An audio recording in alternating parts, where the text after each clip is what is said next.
네, 지난 2월 전국에서 모인 우리 씨 뿌리기 전도 단원들의 그 전도 활동을 통해서 시작되었던 그 활동의 한 결과로 제가 교우님들에게 안식일에 관한 주제를 좀 더 좀 자세하게 소개해드리고 또 이 공부를 하는 게 좋겠다는 생각이 들어서 이 안식일의 주제로 시작한 이 말씀 선포 시간이 오늘 7번째 시간이 되었습니다.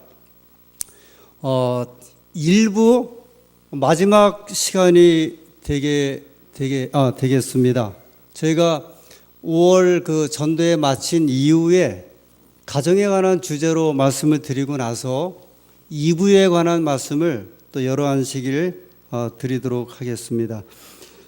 제가 지난 안식일 주일 예배는 어떻게 시작되었나 이런 내용을 이 역사적인 사실에 준해서 말씀을 드렸습니다. 왜 역사적인 사실을 제가 찾게 되고 말씀을 드리게 되냐면 이 주일 예배에 대한 근거는 성경적으로는 전혀 없다고 보는 것이 맞습니다. 왜냐하면 몇 성경절들이 있는데 이 성경의 어떤 문맥상이나 성경에서 말씀하시는 이 안식일 예배에 관해서는 전혀 맞지 않는 내용이기 때문에 성경에서 찾을 수 없기 때문에 그럼 도대체 성경에서 시작되지 않은 이 안식일 예배에 대한 그러니까 이 일요일 예배에 대한 주일 예배에 대한 근거가 도대체 어디서 시작이 되었을까? 그래서 그 기원을 조금 어렵긴 하지만 그리고 우리 시대 이야기가 아니긴 하지만 이 역사 속에서 찾게 되는 것입니다. 제가 지난 안식일에 서기 100여 년까지는 이 성서적으로 이 주일 예배에 대한 근거라든지 이야기가 없다고 말씀을 드렸습니다. 예를 들어서 성경의 마지막 책이 가장 마지막 책이 요한 3서인데 요한이 기록한 요한복음 또는 요한계시록, 요한 1, 2, 3서의 마지막 책까지를 본다 할지라도 오히려 요한은 하나님의 백성들이 하나님의 계명을 준守하는 것이 좋겠다고 말씀을 했지 이 하나님의 예배 드리는 날이 변경됨에 대해서는 전혀 말씀하지 않았습니다. 근데 지난 안식일에 이렇게 제가 잠깐 소개를 했는데요. 서기 100년부터 321년 사이에 로마 제국과 유대인 간의 전쟁이 있었고요. 그 전쟁의 결과로 유대인들이 토라를 이제 못 보게 했고, 이 구약 성경입니다. 그 다음에 할례를 금지했고, 그리고 안식일을 금지하게 되었고, 이 여파가 그 당시 거의 비슷하게 신앙생활하고 있던 그리스도인들에게 이 핍박으로 다가왔기 때문에 그리스도인들이 이것을 모면하기 위해서 그들이 새로 발전시킨 신학이 이 주일 신학이라고 말씀을 드렸습니다. 안식일에서 그 다음에 일요일로 이 그리스도인들은요 유대인들처럼 유대인들이 신봉하는 같은 신 하나님을 믿고 있었고요. 유대인들이 사용하는 구약 성경을 보고 있었고 유대인들이 지키는 안식일을 지키고 있었습니다. 그래서 이것을 차별화하기 위해서 유대인들이 발전시킨 것이 그러면 안식일 대신에 다른 날에 예배 드리는 것을 찾았는데 그것이 뭐냐면 이 첫째 날에 대한 개념입니다. 이 첫째 날에 대한 개념을요 제8요일이라고 하는 그런 용어를 이제 소개하기 시작을 했습니다. 우리가 보통 일요일, 월, 화, 수, 목, 금, 토 하면 7요일이죠. 이 치료 제도에 의해서 이제 우리가 일주일 단위로 살아가는데 난데없이 8요일이라고 하는 것을 이제 만들어냈어요. 이 8요일은 뭐냐면 일, 월, 화, 수, 목, 금, 토 그 7일이거든요. 그 다음에 다시 돌아오는 날이 무슨 날이에요? 일요일인데 그 일요일을 우리가 7요일의 첫째 날로 생각하지 않고 그날을 8요일로 생각을 하게 됐어요. 8요일. 근데 왜 이렇게 생각을 하게 되었냐면 일, 월, 화, 수, 목, 금, 토 할 때 일요일이 일주일의 첫째 날이잖아요. 그래서 첫째 날에 우두머리로 생각을 했습니다. 일요일은 일주일의 우두머리가 된다. 두 번째, 창조가 이제 일주일 동안 이루어지게 되는데 창조의 첫째 날, 그날 이제 빛을 창조하시면서 첫째 날 시작되는데, 그래서 창조도 첫째 날 시작되지 않았느냐. 마찬가지로 일주일의 첫째 날이 창조의 첫째 날처럼 이제 중요하다. 그리고 부활이 첫째 날 되었잖아요. 예수님이 부활하신 날이 첫째 날이다. 그래서 이게 소위 이제 교부들의 신학으로 해서 그리스도인들이 로마 제국으로부터 유대인처럼 핍박을 받다 보니까 유대인과 같지 않다고 하는 것을 이제 강조하기 위해서 새로운 예배 날을 이제 만들었고요. 그 예배 날이 첫째 날인데 그 첫째 날이 이 창조의 첫째 날이다. 날들의 첫째 날이다. 그러니까 우두머리다. 예수님께서 부활하신 날이 이제 첫째 날이다. 그래서 이 첫째 날 신학을 이들이 이제 발전시키게 되었습니다.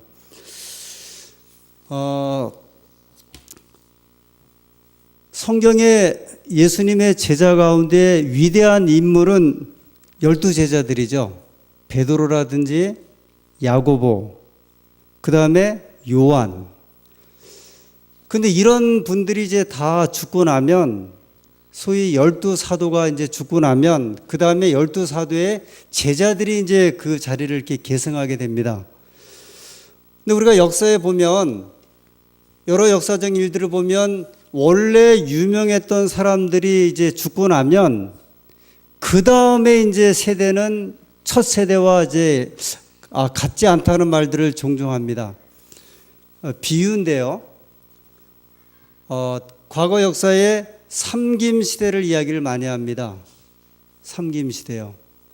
그런데 이제 김대중 대통령, 김영삼 대통령, 예를 들어 김종필 씨가 이제 은퇴하고 어떤 분은 돌아가시면서 그 시대가 맞춰지면서 종종 사람들이 말하기를 현재의 정치가 과거의 정치보다 이렇게 못하다 그런 말을 종종 해요. 워낙 그 인물들이 커갖고요. 어느 분은 삼국지를 읽으면서요, 삼국지에 유비가 죽고 장비가 죽고 그 다음에 제갈공명이 죽으면 삼국지는 이제 읽을 맛이 없다는 말을 합니다.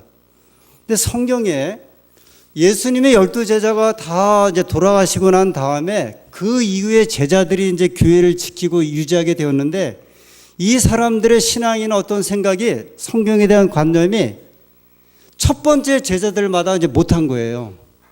우리 종종 그런 이야기 하잖아요. 어머니의 신앙보다 아들 신앙이 좀 못하고 그 아들 신앙보다 손자 신앙이 못한 것처럼 공교롭게도 예수님이 돌아가시고 12제자가 죽고 난 다음에 그 요한이 죽고 난 이후로 이제 그 제자들이 교회를 지키게 되면서 핍박이 예전에 예를 들어 베드로는 로마에서 순교를 당했거든요. 바울도 순교를 당했고 12제자 대부분이 다 순교를 당했습니다.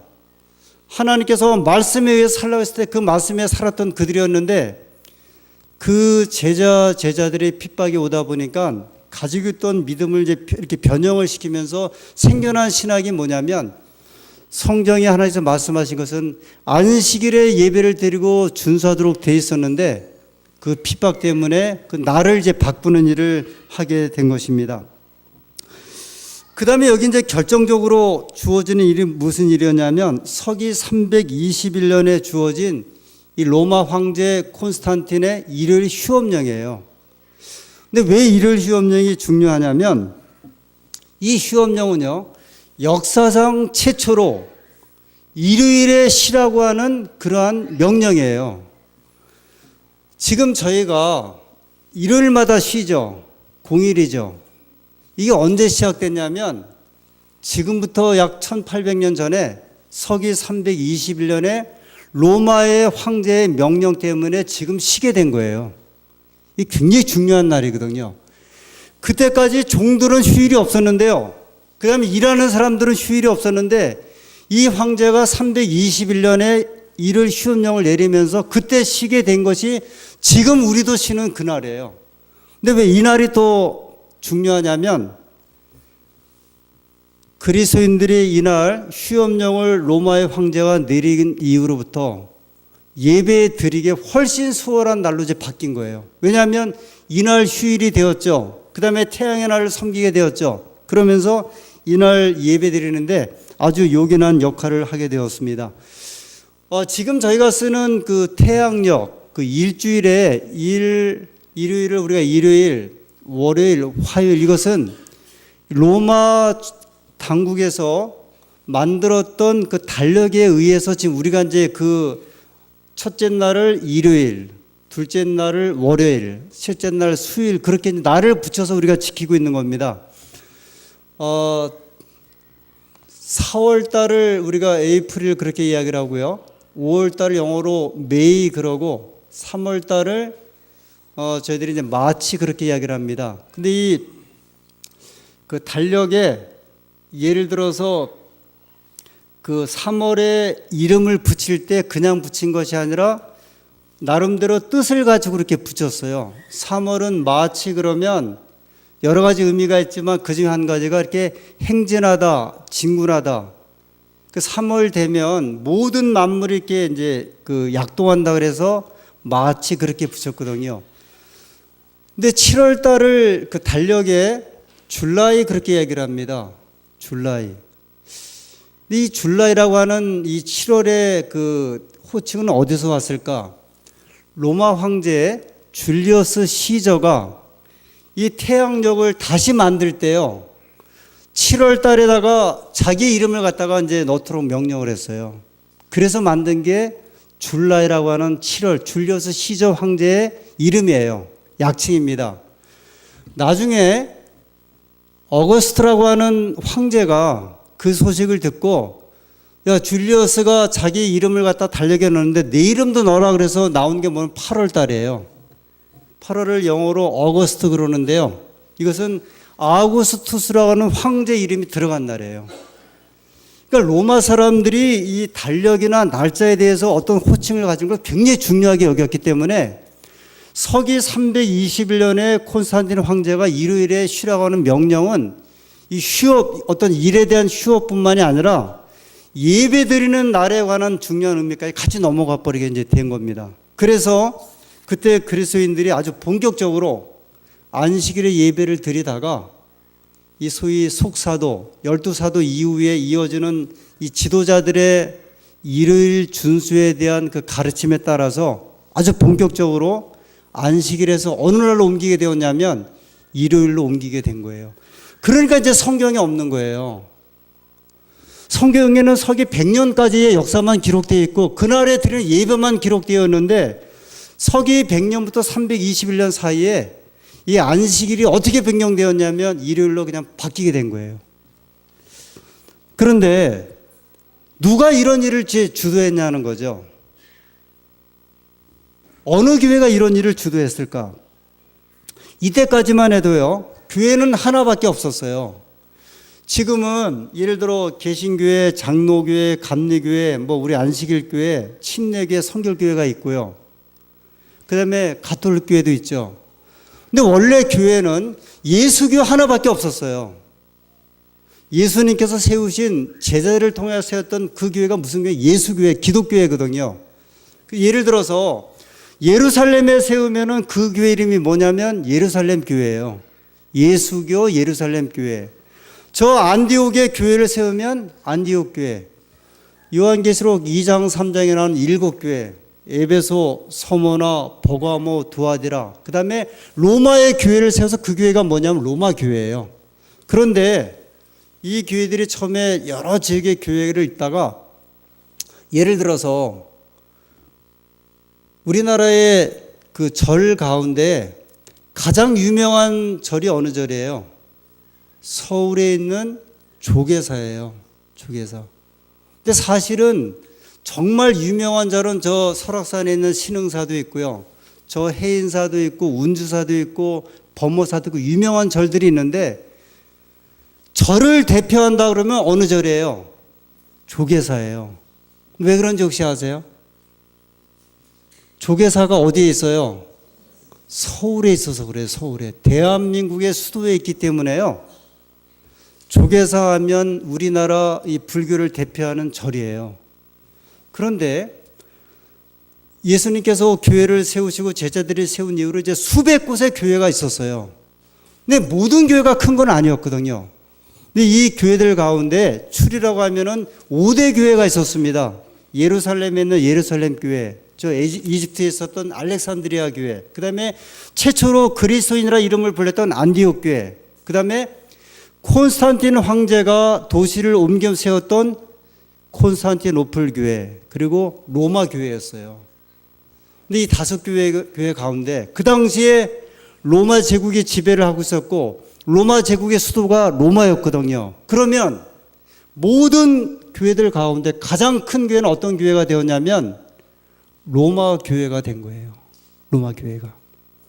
근데 이 교회가 교회들 가운데 우두머리가 되면서 교회에서 이제 회의를 합니다. 그러면 그 회의를 주장하는 대표자가 누구냐면 로마 교회의 책임자예요. 자, 예를 들어서 저희 이제 안식일교회가 이 중부 지역에 이제 예를 들어 안산을 포함해서 12교회가 있어요. 그러면 이 안산에서 제일 그래도 예를 들어 유명한 교회, 이름 있는 교회 그러면 안산교회 그렇게 이야기를 하거든요. 왜 그러냐면 안산에 교회가 있기 때문에 중부 지역의 중심인 안산에 있기 때문에 안산교회를 우두머리로 이렇게 큰 교회로 생각을 합니다. 여기 초대교회에 로마 교회가 이제 그런 역할을 해갖고 로마 교회가 이제 교회들을 이렇게 이끄는데 이 당시에 이제 그 크게 말하면은 이 동방교회가 있고 이제 서방교회가 있었어요. 서방교회의 대표자는 로마 교회가 되었고요. 그 다음에 동방교회의 대표자는 이쪽에 안디옥 예루살렘이었는데 로마 교회가 권위가 워낙 이제 세지다 보니까 이 영향력을 이제 이기지를 못했습니다. 요한의 제자, 예수님의 12제자 가운데 마지막 제자가 요한이에요. 요한이 살아생전에 제자를 하나 이제 여러 제자를 키웠는데 그 중에 유명한 제자가 폴리갑이라는 제자입니다. 이 폴리갑은 유명한 제자예요. 이분은 화형당해서 죽었습니다. 화형당하기 직전에 로마의 군인들이 이제 요구를 합니다. 네가 믿는 예수 그리스도를 저주하면 우리가 너를 구해 줄 것이고 그 예수 그리스도를 승인하면 화형을 당할 것이다. 그때 요한의 제자 폴리갑이 나이가 85세였는데 그가 이렇게 얘기를 했다고 그래요.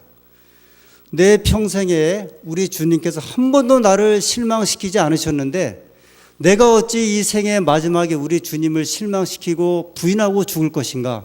나는 예수 그리스도를 개인의 구세주로 고백하고 내가 죽겠다고 해서 화형을 당했어요. 근데 이 폴리갑이요, 아까 말씀드렸던 자꾸 이제 교회에서 안식일에 예배 드리는 그 날을 일요일로 바꾸니까 이 폴리갑이 서기 155년에 어디를 방문했냐면 로마를 방문했어요. 그 로마 교회 지도자를 만났습니다. 어찌하여 우리 선생님께서도 이 안식일에 바뀌었다고 그러지 않았는데 어찌하여 교회가 이것을 바꾸느냐? 그렇게 따졌지만 폴리갑이 이기지를 못하고 돌아오게 되었어요.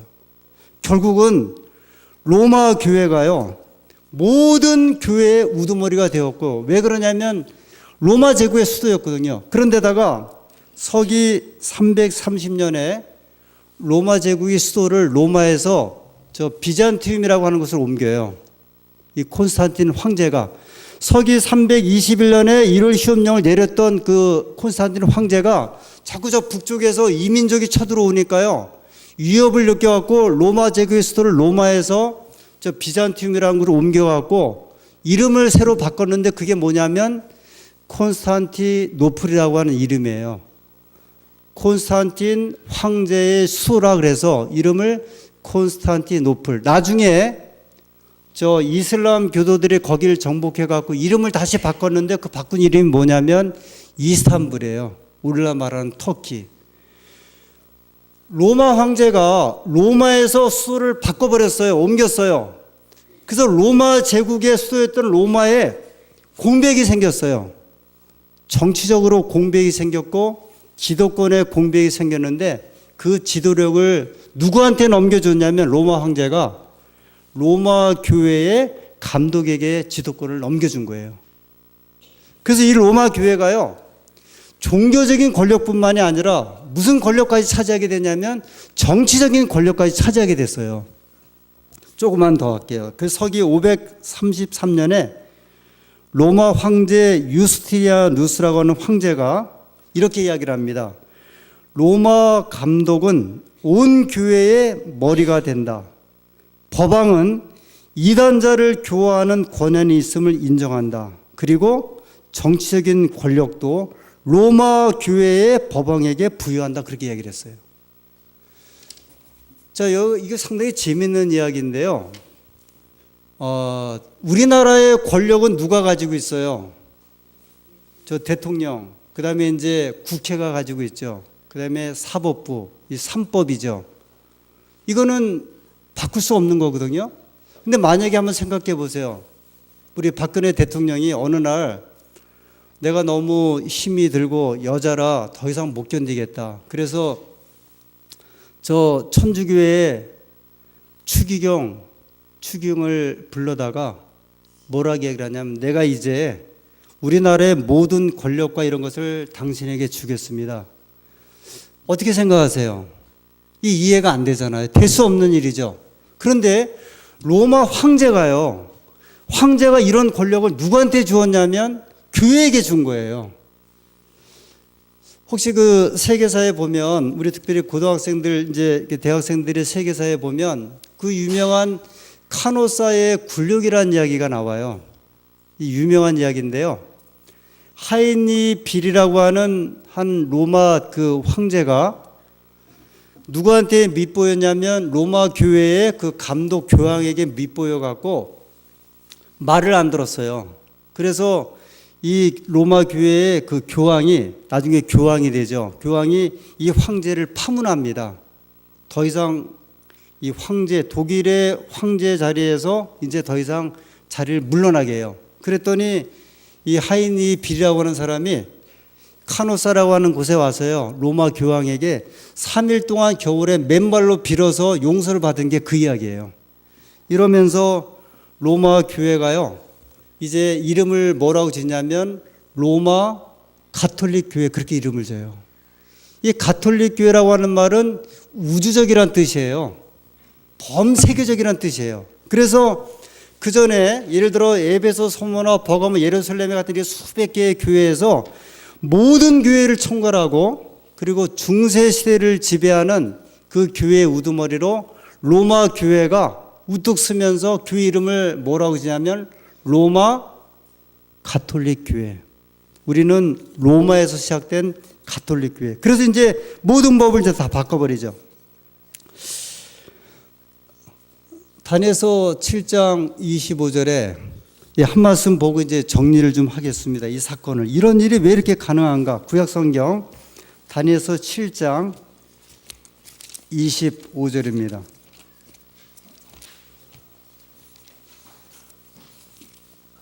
이 다니엘서는 미래서죠. 예언서예요. 다니엘 시대로부터 앞으로 이루어질 일을 갖다가 하나님의 종 다니엘의 계시를 받아서 말씀했는데 다니엘서 7장 24절부터 볼게요. 그 열불은 이 나라에서 일어날 열 왕이요 그 위에 또 하나가 일어나리니. 자, 이제 잠깐 좀 이제 이 7장을 이제 설명을 드리겠습니다. 다니엘서 7장은 다니엘서 2장의 이제 반복인데요. 다니엘서 2장은 느부갓네살 왕이 꿈 가운데 계시를 보죠. 근데 한 신상을 봤는데 머리는 금이요, 가슴은 은이요, 배와 넓적다리는 노시요, 다리는 철이요. 그 다음에 발과 발가락은 10발가락으로 나눠진 그걸 보았죠. 그게 무슨 예언이었습니까? 머리는 금나라 바빌론, 그 다음에 은가슴은 메데 페르시아, 그리고 노스로 표상된 그 모습은 헬라, 알렉산더가 이끄는 헬라, 그 다음에 그 다리는 로마 제국이죠. 그래서 하나님께서요 느부갓네살 왕을 통해서 세상이 앞으로 제국이 어떻게 일어서고 망할 것을 예언한 게 다니엘서 2장의 신상의 이야기예요. 바벨론이 일어섰다가 망하면 메데페르시아가 일어섰다가 망하면 그 다음에 알렉산더가 이끄는 그리스가 망한 다음에 로마 제국이요. 근데 마치 다리가 두 다리인 것처럼요. 로마 제국이 동로마 서로마로 분열을 해요. 그래서 나중에 완전히 망하면서 열나라로 이렇게 바뀌어지게 되죠. 그런데 이 똑같은 이야기를요, 다니엘서 7장에 하나님께서 짐승으로 묘사를 하셨어요. 그래서 바벨론은 바다에서 올라오는 사자 같은 짐승으로 묘사를 하셨고요. 메데페르시아는요, 두 번째 제국은 곰으로 표상을 했고, 세 번째 그 노수로 된 그 나라, 그 그리스는 다니엘서 7장에 보면 표범으로 묘사를 했죠. 그래서 머리가 4개에다가 날개가 4개, 굉장히 빠른 이제 모습을 보여주었고, 그 다음에 네 번째 짐승이 올라온 로마 제국을 다니엘서 7장에는 무서운 짐승으로 묘사를 했고요. 그런데 그 머리를 보니까 뿔이 몇 개예요? 10개예요. 10개는 로마 제국이 망한다 열나라로 이렇게 분열을 하거든요. 예를 들어 프랑스, 독일, 이태리로 분열하는 것처럼 분열을 하는데 7장에는 10뿔인데 10나라가 있는데요. 10나라 말고 작은 뿔 하나가 또 일어나요. 자, 10나라 말고요. 작은 뿔이 일어나면서 눈에 눈 같은 이렇게 눈이 있고 입이 있으면서 말을 해요. 이게 뭐냐면 가톨릭 교회에 대한 예언이에요. 로마 가톨릭 교회가 이제 10나라를 제치고 이렇게 일어설 것에 대한 성경의 예언이에요. 근데 그 가톨릭 교회가 무슨 일을 할 것인지에 대해서 예언하는 것이 다니엘서 7장 24절 25절의 이야기예요. 잠깐 더 볼게요. 그래서 그 10뿔은 이 나라는 로마 제국에서 일어날 10왕이요. 그 후에 뭐라 그랬어요? 또 하나가 일어나리니. 이건 다른 작은 뿔이에요. 이건 가톨릭 교회에 대한 예언입니다. 그는 먼저 있던 자들과 다르고 또 새 왕을 복종시킬 것이며, 그 10나라 가운데 새 나라를 정복하는 이야기예요. 25절에 그가 장차 말로 지극히 높으신 자를 대적하며, 이 가톨릭 교회가, 천주교회가 말로 지극히 높으신 자는 누구예요? 하나님인데, 하나님을 말로 대적한다는 이야기는 가톨릭 교회는 교황을 가리켜서요. 그 교회 최고 지도자를 가리켜서 공식으로 이야기를 합니다. 교황은 이 지상의 하나님이시다 그렇게 이야기를 해요. 그 선언이에요. 그들의 기록을 통해서 이야기를 합니다. 심지어는 무슨 말을 하냐면요. 심지어 하나님이나 천사를 할지라도 교황이 용서하지 아니하면 용서할 수 없다 그렇게까지 이야기를 해요. 말로 하나님을 대적한다 이야기를 했습니다. 그 다음에 또 지극히 높으신 자의 성도를 괴롭게 할 것이며 하나님의 백성을 핍박한다는 이야기죠. 얼마 동안 그렇게 하냐면 한때와 두때와 반때. 한때, 두때, 반때는 한때는 영어 성경에 보면 1년입니다. 이게 3년 단위거든요. 3년 만은 날수로 계산하면 1260일이에요. 이 1260일은 다니엘서와 요한계시록 예언을 연구할 때 일일이 1년이거든요. 1260년에 관한 이야기예요. 서기 538년에 이 로마 가톨릭 교회가 완전한 이 채선권을 차지하고 난 다음에 1260년 동안 이제 지배를 하다가 결국은 1798년, 1260년이 끝나는 1798년에 프랑스의 나폴레옹이 불란서 혁명을 일으킨 다음에 이 장군을, 볼테라는 장군을 보내갔고요. 그때 로마 교회 교황이었던 피우스 6세를 잡아서 감옥에 넣게 되면서 중세 시대가 1798년 이제 끝나게 돼요. 이제 그 이야기예요. 그래서 여기 또 뭐라고 설명했냐면 가장 중요한 게 뭐냐면 그가 또 때와 뭐를 변개하게 될 것이다? 법을 바꾸게 될 것이다. 성경에서 말하는 법은 결정적으로 말씀드리면 십계명이죠. 십계명이요. 그런데 우리 이 성경에서 말하는 십계명은 첫 번째 계명은 너는 나 외에 다른 신을 섬기지 말라 그랬죠. 두 번째 계명은요. 우상을 만들지 말라. 그런데 가톨릭 교회에서는 우상을 섬겨요. 공식적으로는 153개의 우상을 섬겨요. 그리고 이게 이제 그들의 믿음과 규례에 문제가 되니까 가톨릭교회 천주교회 십계명에는 두 번째 계명이 없어요. 우상을 만들지 말고 이게 없애버렸어요. 계명이 하나 모자라니까요. 네 번째 계명을 밑으로 내렸어요. 근데 그게 뭐냐면 네 번째 계명이 안식일 계명이죠. 그런데 천주교에서는 이 안식일 계명을 없애버려요. 왜냐하면 안식일을 바꿨기 때문에. 그래서 뭐라고 되어 있냐면 네 번째 계명이 세 번째 계명으로 내려오면서 딱 간단하게 주의를 지키고 주의를 거룩하게 지키고 이거 하나로 내려버렸어요. 계명이 하나 부족하잖아요. 두 번째 계명 없애버렸고요. 그래서 열 번째 계명이 내 이웃의 아내나 내 이웃의 물건을 탐내지 말고 이거를 갖다가 나눠갖고 네 이웃의 아내를 탐내지 말고를 아홉째 계명으로 내렸고요. 그 다음에 네 이웃의 물건을 탐내지 말고로 열 번째 계명을 만들어 버렸어요. 천주교에서 발행한 그 교리문답, 이분들은 이제 교리 공부할 때 질문답 이렇게 하는데요. 피터 가이엘맨이라는 분이 쓴 그 교리문답에 보면 이렇게 이야기를 합니다. 안식일은 어느 날이뇨? 답, 토요일이 안식일이다. 문, 우리는 왜 토요일 대신 일요일을 지키느뇨? 답, 우리가 토요일 대신 일요일을 지키는 것은 천주교회가 라오디게아 회의에서 성일을 토요일에서 일요일로 옮겼기 때문이다.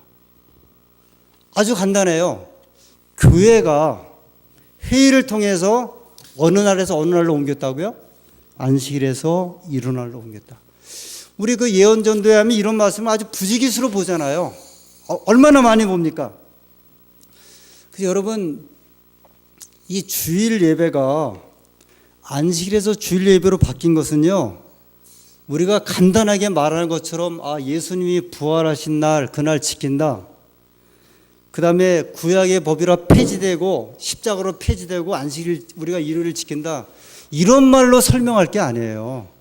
이 역사 속에는요, 이렇게 단순한 말로 해결될 게 아니고요, 이렇게 되기까지 수많았던 이교들, 황제들, 이교적인 신학자들의 어떤 가르침, 태양신과의 관계, 기독교 내부에서 어떤 분열, 이런 것들이 거의 2000년의 역사를 통해서 오늘날 공고하게 맞춰지게 된 겁니다.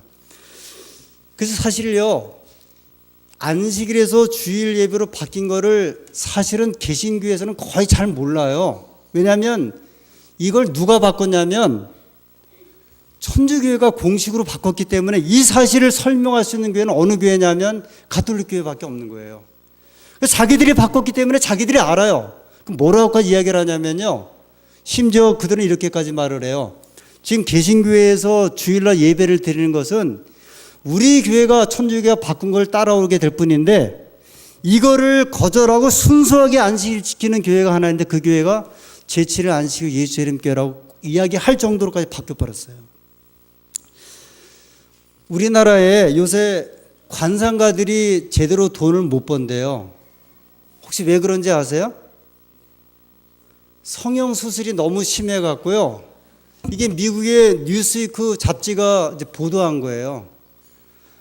원래 관상가들은 원래 얼굴을 가지고 뜯어서 보잖아요. 근데 얼굴을 너무 뜯어 고치니까 이 사람의 장래 운을 칠 수가 없다는 거예요. 주일 예배는요, 간단해요. 원래 안식일이었는데요, 성경에는 너무 뜯어 고치니까 이런저런 이론을 갖다 붙이고 2000년 동안 이걸 바꿔버렸으니까 안식일을 구분하지 못하는 거예요. 원래는 간단해요. 제가 이제 한 이야기하고 좀 마칠게요. 제가 여기 이 군인들이 보는 성경 찬송가 개신교에서 이제 발행한 건데요. 여기 보면 이분들도 이제 주일 찬송을 불러요. 주일 찬송, 그래야 주일 항목이 있는데, 이 재밌는 것은 뭐냐면 주일이라고 하는 말은 안 나와요. 근데 뭐는 나오냐면 안식일이라는 말은 나와요. 여기 예를 들어서 우리 찬미가 252장 오늘 불렀던 이 복된 안식일 그러죠. 제가 이제 목소리 쳐졌는데, 근데 그거를 이 복된 일요일 그렇게 한번 불러보세요. 이게 안 돼요. 왜 그런지 아세요? 성경에서 예배 드리는 고유명사는 안식일밖에 없어요. 일요일이 아니거든요. 그러니까 여기에 찬미가에 7곡이 나오는데요. 이 주일 지키고 그런 말은 없어요. 근데 왜 그러냐면 여기 나오는 안식일에 대한 찬미, 주일 찬미들이 대부분 1600년대, 1700년대에 만들어진 거예요. 이거는 뭐냐면 그때까지도 되게 이제 영국에 있는 분들이 많이 만들었는데 그분들이 여전히 뭐를 지키고 있었냐면 많은 교회와 백성들이 일요일을 주일로 안식일로 믿고 지키고 있었지만 그러나 여전히 성경에 나오는 무슨 날이에요? 안식일이기 때문에 주일이라는 말은 못 고치는 거예요. 여전히 안식일을 지켰던 이 믿음의 조상들이요, 이 안식일에 대한 찬미를 부른 겁니다. 베드로전서 3장 15절에 있는 말씀 볼게요. 베드로전서 3장 15절이요. 제가 이제 안식일에 관한 일부 말씀이에요. 일부입니다. 이제 어느 정도 시간이 지나면 이 논쟁이 되는 성경절들을 가지고 또 이제 말씀을 드려야 되는데, 우선 제가 오늘 안식일 예배에 대한 7번째 기별을 마치면서 베드로전서 3장 15절에 있는 말씀을 드립니다. 너희 마음에 그리스도를 주로 삼아 거룩하게 하고 너희 속에 있는 소망에 관한 이유를 묻는 자에게는 대답할 것을 항상 예비하되 온유와 두려움으로 하고. 종종요, 우리 그 교회 같이 오지 않는 남편들이 직장에 가면 이렇게 주장한대요. 우리 집사람이 믿는 안식일이 정말 옳다. 심지어는 그런 이야기 안 해도요, 이런 이야기 한대요. 교회 중에 교회는 안식일 교회야. 성경이 일요일이나 찾아봐. 그런데요, 믿지 않는 남편들도 그런 이야기를 하는데 믿는 우리 백성들이 내가 믿는 안식일이 제대로 된 안식일인지 아닌지를 아셔야 돼요, 몰라야 돼요? 제가 그렇게 강조하는 이유는 뭐냐면요, 우리가 그 사실도 제대로 우리가 이해하지 못하고 우리가 그렇게 생각한다고 하면 이 안식일이 어떤 날인지 어떻게 대해야 하는지 우리가 보이잖아요. 이 안식일은요, 그냥 가벼운 날이 아니에요. 생명을 주기 위해서. 그리고 우리가 종종 이런 이야기를 하죠. 안식일을 지켜 구원받습니까? 물론 그렇지는 않아요. 그런데 왜 안식일을 지키는가? 여러분, 광복절을 지켜서 우리가 해방이 됐습니까? 8.15 때, 1945년 8.15 때 우리가 광복절 그 전에, 해방되기 전에 광복절을 지켜서 우리가 해방된 거예요? 아니에요. 해방되었기 때문에 뭐를 지키는 거예요? 광복절 8.15 지키는 거예요. 우리가 구원 받았기 때문에 안식일 지키는데요, 다시 바꿔 이야기하지만 안식일 안 지키면 구원이 없는 거예요. 왜냐하면 구원받은 백성이 안식일을 지키지 않는데, 하나님이 그날 예배를 드리라고 했는데 그날 예배를 안 드리는데 무슨 구원이 있겠어요? 오늘 우리가 주신 이 귀한 기별이 우리 속에 아주 분명해지고 새로워지는 그러한 저희 모두가 되기를 간절히 소원하면서 오늘 말씀 마치겠습니다.